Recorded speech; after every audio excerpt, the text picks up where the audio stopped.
Good morning. Today we're going to learn the second Sicha of Chelek Yud Gimel Parashas Nasso, which is a Sicha on Rashi. Going to do it a little differently to how we normally do it. Usually we look at the Rashi inside and we analyze the various questions and answers without reading the actual text. We're going to do it a little differently this week because the Sicha is particularly short and it's actually easier to do it this way using the original text. So if you have the book, it is page 20 in volume 13, Chelek Yud Gimel of Nasso. Says the Rabbi, B'pasuk u'v'voy Moshe goymer ledaber itoi goymer. It's describing at this point when Moshe would go into what was called the Ohel Moed, the tent of meeting, otherwise known as the Mishkan, the sanctuary, and he would have engagement with Hashem. So the Torah says, when Moshe would come ledaber itoi to speak to Hashem, Vayishma es hakol midaber. Listen carefully to this. Vayishma es hakol midaber elav. He would hear the voice being spoken to him, goymer, etc. Vayidaber elav, and Hashem would speak to him. For Rashi, so Rashi says Vayidaber elav, that Hashem would speak to him. Lemayit Aaron min adibros. That this is intended to exclude his brother Aaron. That his brother Aaron was not part of the Dibros. Quite hectic, right? So as far as Rashi is concerned, the whole reason that it says that Hashem spoke to Moshe was that we shouldn't think that Hashem spoke to his brother Aaron. Kavonas Rashi b'pashto, see, it would seem quite simply that what drives Rashi to make this comment in the first place? Hatevois vaydaber elav heimiyutorois lichaor, because at first glance it would seem that those words, Vaydaber elav, that Hashem spoke to him, seem to be extra words. Why do you have to say that? Because we already saw earlier on, a few words earlier, that it says, and he heard the voice as it was made to speak to him. So it seems like it's just using the same expression twice. Midaber elav, the words are being said to him, Vayidaber elav, and he spoke to him. So that's probably what seems to drive Rashi over here. Why the repetition? So therefore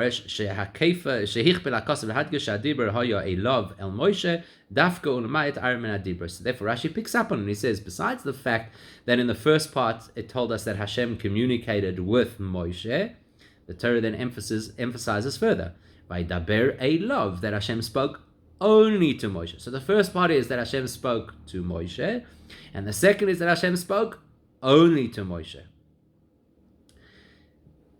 Now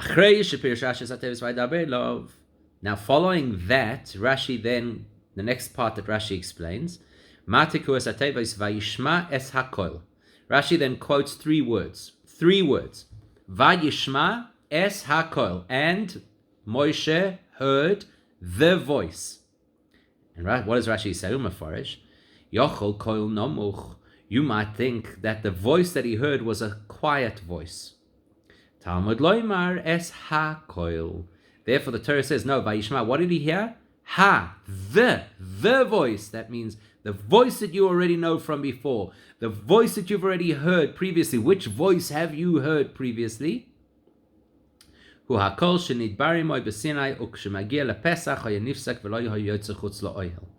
Rashi says it was that great, powerful voice that he had already heard at Mount Sinai, the voice of Hashem speaking at the great revelation of Mount Sinai that we will commemorate this week during the holiday of Shavuot. That powerful, reverberating voice, that's what Moshe heard when Hashem spoke to him from Ohel Moed. But the voice only went to the door and stopped at the door so nobody beyond the door could hear it. Okay, so what has Rashi told us? Two things. Vaydaber elav, that Hashem only spoke to Moshe, not to Aaron. Number two, Vayishma es hakol, you might have thought that Hashem was speaking softly. He wasn't. He was speaking with the full force of his divine voice, and nevertheless, miraculously, the sound of that voice stopped as it reached the door. So Rashi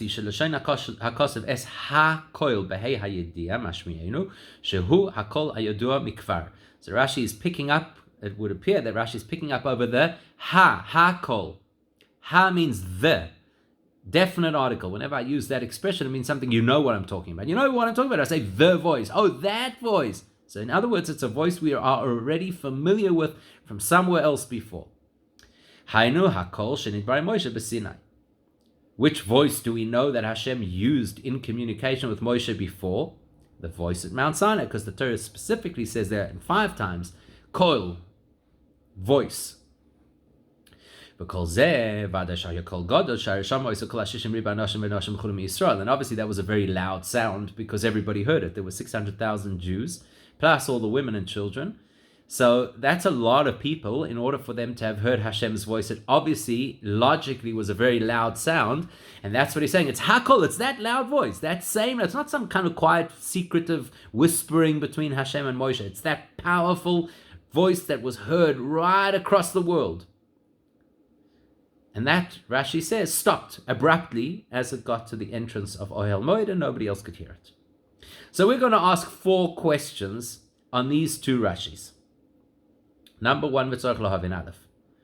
Ba'kosev ne'emar va'yishma yisakol v'achar kach midaber lo v'yidaber lo v'loma meshane Rashi b'seder pirushei ha'tevus u'meforish midaber v'yidaber lo koidem lepirushei v'yishma yisakol.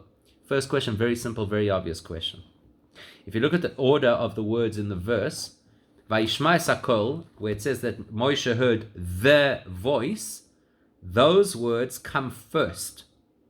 Then later you have the words Vayidaber elav, that Hashem spoke to him, only to Moshe. Rashi first explains the end of the verse, Vayidaber elav, that Hashem spoke to him, and only after that does he go back to explain Vayishma Sakol, which voice it was. Why does Rashi switch around the order? It's most unusual for Rashi to do that. Question number 2. The fact that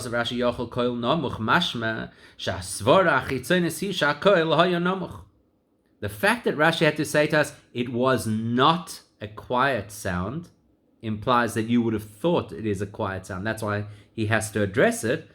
So, so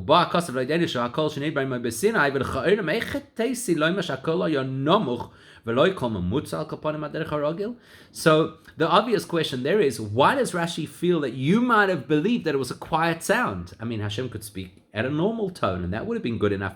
Why is Rashi supposing that we would have imagined that it is dafka, a quiet voice, and therefore he has to come to tell us, no, it's not a quiet voice, it's actually a very loud voice? Why? Why is that even an issue? Question number 3. Why does Rashi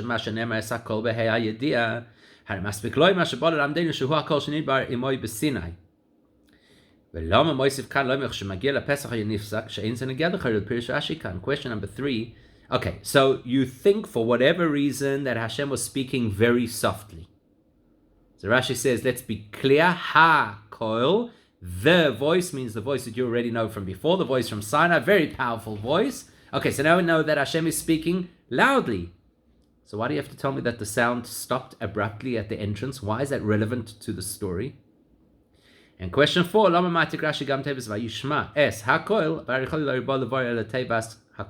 question number 4 is one of the things that we know about Rashi from our previous studies, is that Rashi will only use words in the headline if he plans to explain those words. Now over here, hakol, the voice, that's what he's trying to explain. Which voice, which sound? What happened? Why does he have to include in the heading Vayishma es, and he heard? Okay, so 4 questions. Number 1, why does Rashi interpret the verse out of order? He inverts the order of the phrases in the verse. Question number 2, why would you have imagined that Hashem was speaking quietly, that Rashi had to dafka point out that the Torah wants us to know it's a loud voice? Question number 3, if it is a loud voice, why does it stop at the door? And question number 4, why does Rashi include the words Vayishma es in the headline, where apparently he's only looking to explain the word Hakol, the voice? Now, what's interesting about this is, under ordinary circumstances, when the Rebbe analyzes a Rashi, there's a lot of going back and forth and suggestions and rejections of those suggestions and proofs and so on. This is relatively straightforward. Explanation is, once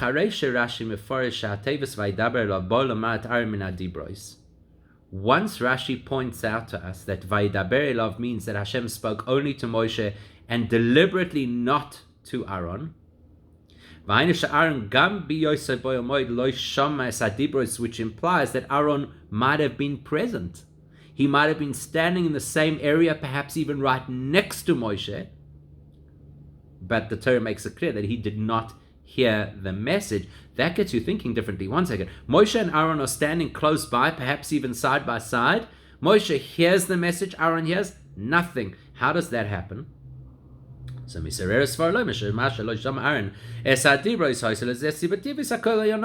would think the most logical explanation is Hashem spoke softly. If he spoke, just like if you were addressing two people and then suddenly you wanted to say something to the one person without the other hearing, what would you do? You'd drop your voice. So the implication that Moshe has pointed out that Aaron does not hear straight away leads us to think, oh, so Hashem was speaking quietly. It was like a secret message just to Moshe. And that's why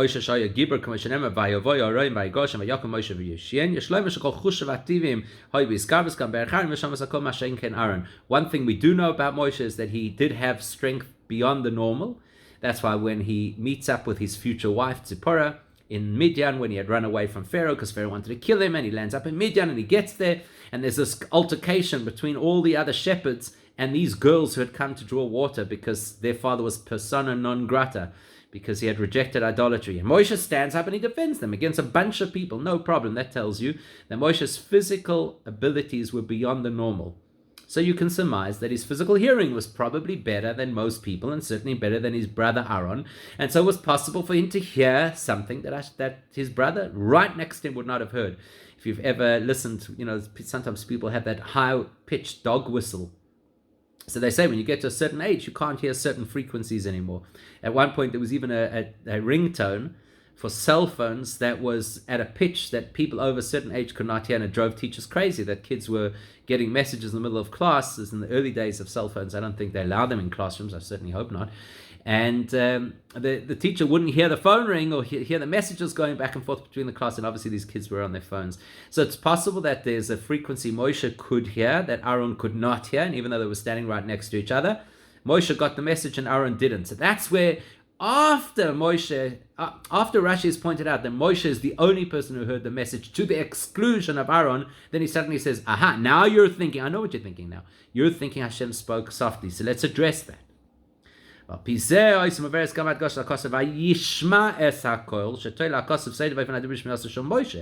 that explains, by the way, why he includes in his headline the words Vayishma, because you would think it's all about Moshe's hearing. That's what you'd think. You'd read the pasuk, see that Aaron is excluded, see that the Torah says Vayishma esakol, he heard the voice, and you would conclude, that's because of his hearing, not because of something that Hashem necessarily did. So you would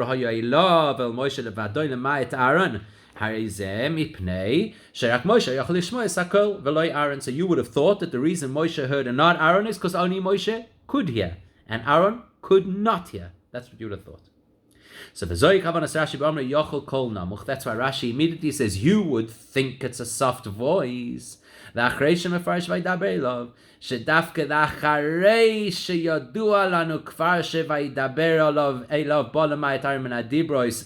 dafka once we've clarified that Aaron is not going to hear what's being said, that's where we have to tackle the issue. So how loud was Hashem speaking if Aaron couldn't hear it?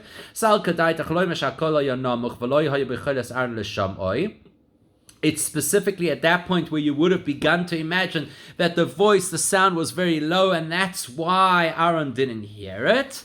So therefore Rashi tackles that and he tells us, no, Talmud loimer es hakol hu akol shenid bari moi besina shebevada yakol godel kanal, that dafka it was the loud voice of Sinai, and the fact that Moshe only heard and Aaron did not hear is for a different reason, not because of the volume. When we came in Shekain, well, then the obvious next option is, if physically Aaron should have heard the sound and he did not hear the sound, must be because something supernatural happened. Must be. Something supernatural happened. And what's the supernatural thing? That's exactly what the Torah wants to tell us, that Hashem intervened in the natural course. He used a booming voice that Aaron should have heard, and nevertheless, Vayishma, only Moshe heard it. Why? Well, we don't know at this point exactly what the technology was, but we know the fact. It's a powerful, booming, godly voice, and only Moshe hears it. Something unusual is happening. So now, straight away, at this point, you should have a big question. You should have a big question. If you had told me that it was a quiet voice, or maybe not a quiet voice, an ordinary voice, then I can understand why the Torah said specifically Moshe has to go into that space, into the holy environment of the tent of meeting, the so-called sanctuary. Why did he have to go there? Because if he was too far away, he would never have heard, because Hashem's using a low voice. If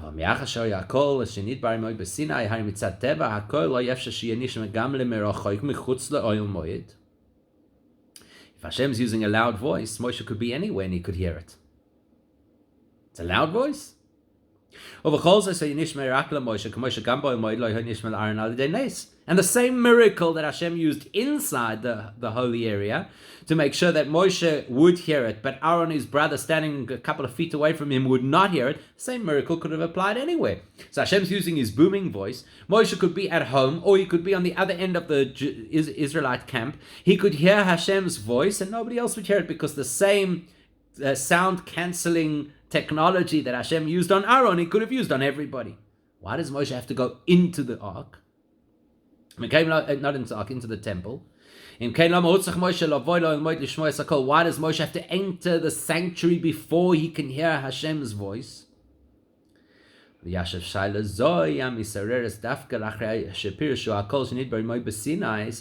that Rashi has raised the point that this is the same sound, the same voice as at Sinai. Now he's got to address the question. So why does Moshe have to be in a specific location in order to hear it? Mamshich Rashi. So therefore Rashi continues to tell us that the way Hashem calibrated this particular voice, this particular sound, is that it could not be heard beyond the doorway of the Ohel Moed, of the Mishkan, of the sanctuary. Zoyse Meres, Shemitzad Teva, that means that if the laws of nature were in play, the sound that Hashem broadcast with could have been heard by Moshe anywhere. It was so powerful. Just as the Jews heard the 10 Commandments at Mount Sinai, no matter how distant they were, that went back a distance of 12 mil, which is a significant distance, approximately 12 kilometers, and they all heard Hashem's voice. And that camp got no bigger at this point. It was pretty much the same area. So Moshe could have heard Hashem's voice anywhere if things were to follow the natural course. In other words, the natural course meaning loud voices can be heard far away. So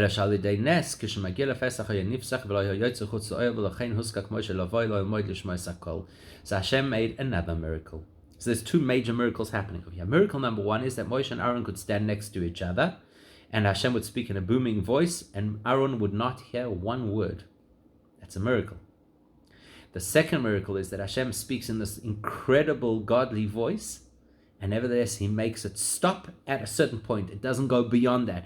I mean, it's impossible to imagine, like this booming sound, and then literally a centimeter later you don't hear a thing.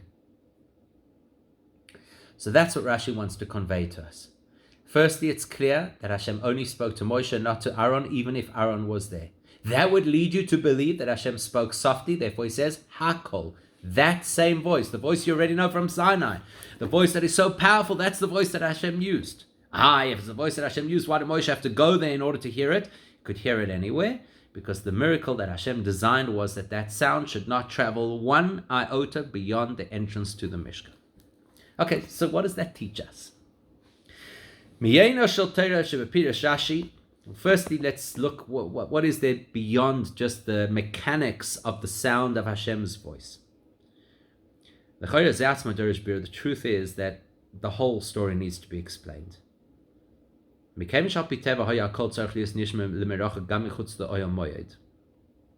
defined that this is a very loud voice. And therefore we've defined that according to the rules of nature, the sound should have traveled far beyond the walls of the Mishkan. So lama nifsak kishegiel Pesach mishum kach huskak Moshe lova lo moed ledaber itoi. So the question, yes, Hashem did a miracle. You're right. He did a miracle and he stopped the sound traveling beyond a certain point. Why? Why the miracle? Hashem does not do miracles just so. He doesn't do miracles to illustrate us how powerful he is. Every miracle has a purpose.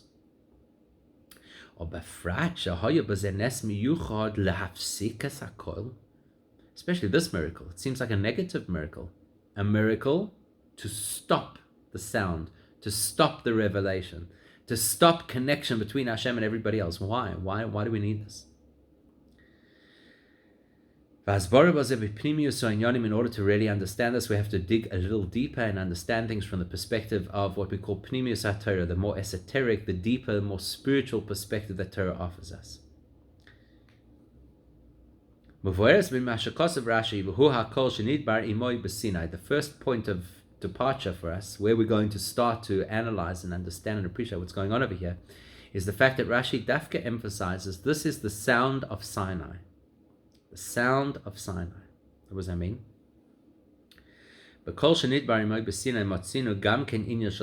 you go back to the story of the giving of the Torah, you will also discover that there was something very unusual about the sound at the time, and also the fact that the sound stopped at a certain point. Here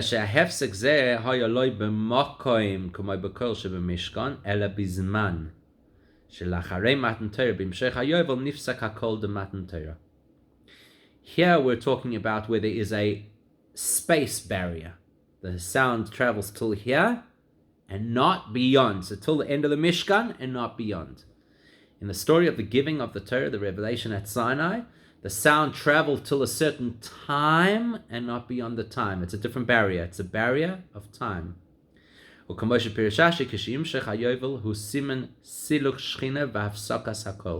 had to blow a big shofar. And when the shofar blast ended, that was supposed to be the sign that the divine presence would now leave, and the massive sound of Hashem's voice and communication that the Jews had experienced at Sinai would now stop. So the fact that Moshe associates this very powerful sound that Moshe would hear in the Mishkan, the fact that Rashi associates that with the sound at Sinai already gives you a clue. It's very powerful, but it has limits that Hashem has imposed on it. Back then, the limit was time-wise. It's not going to go late. It's not going to run after a certain time. Here, the limit is space-wise. It's not going to go past a certain point.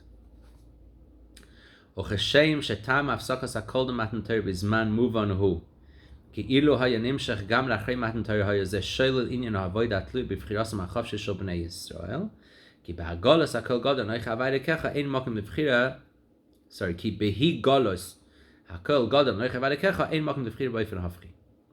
So we have to think philosophically, why does Hashem want that sound to stop? It's such a magnificent thing. If you were standing at Mount Sinai, it was mind-blowing. It was the most inspiring thing that anybody could have ever experienced. The whole world was stilled. Why would Hashem want that to stop? Well, actually, for a reason that is fundamental to the whole of Judaism. You and I are only relevant when that voice stops.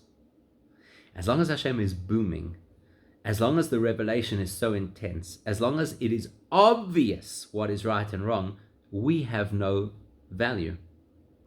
Our entire value is built on choice, the capacity for choice. And where things are obvious, there are no choices.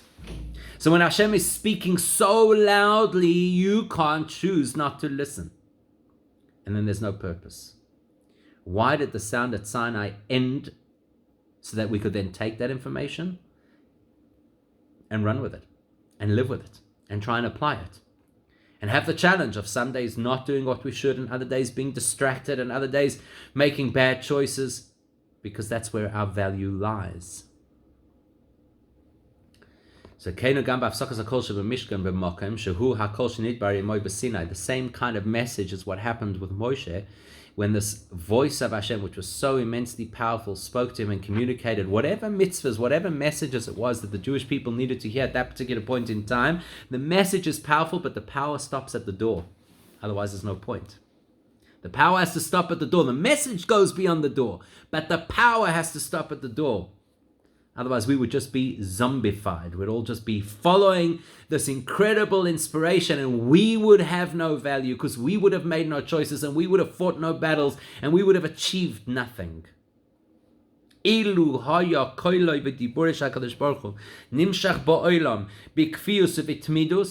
Hashem's voice could pervade our world and be a constant accompaniment to our lives, then the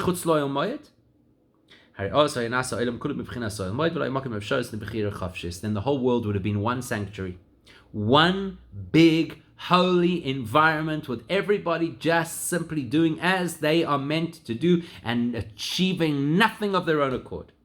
We would just be drawn along by the inspiration. And that's not what Hashem wanted.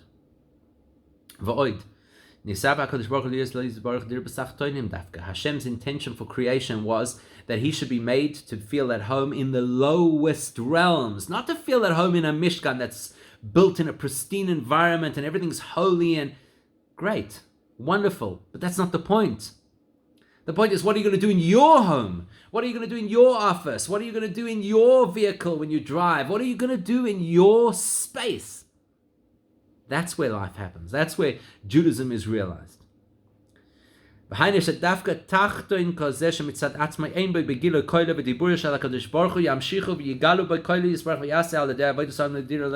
what Hashem wanted was that there should be places, and in fact the majority of the world should be places that are devoid of His holiness. Places that are naturally not inspiring, that are not aware. And then people in those places who could make choices. Sometimes there'll be bad choices. But only if you have the ability to make a bad choice is there real value in making a good choice. And that's what He wants. He doesn't want to be in our face. He doesn't want to overwhelm us. He doesn't want to force our hand. He wants us to find our way on our own. So that powerful voice of God has to stop before it hits us in our personal space. And because it stops, our personal space suddenly becomes an environment of value, a place of promise, a place of opportunity, and most importantly, a place of achievement. So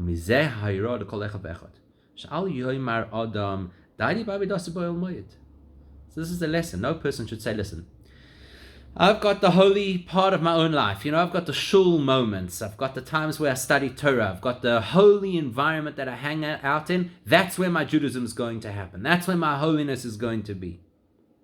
That's where I'm going to be connected. I'm going to be connected in the places that are predisposed to that kind of connection. Why do I have to get involved with the rest of the world? Why do I have to deal with my dark side? Why do I have to tackle my temptations, my weaknesses? Why do I have to be involved in a world that is materialistic? I don't need it. God in holy places is good enough for me. I'm going to lock myself in a yeshiva and live there for the rest of my life. The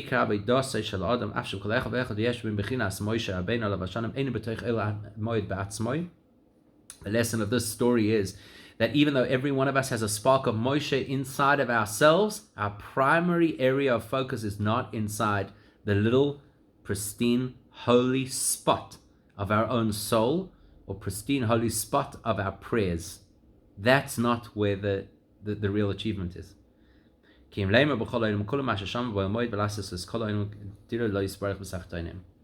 goal of Judaism is to say, to share, to teach the message we heard in the Ohel Moed that was so compelling, that was so inspiring, that was so brilliant. The goal is step out of that, step out of the holy environment, step down from the inspiring experience that you had, step out of your meditative davening, and now go and make a difference to the world. That's the goal of being Jewish. And it's for that reason that Hashem says, I'm going to invest huge power, my voice, the voice that can change the world. I'm going to invest it. I'm going to give it to you. But the voice is not going to accompany you where you go. You have to become the voice yourself. You have to translate that power and that message into your daily life. That is the purpose. And that is what actually brings Mashiach.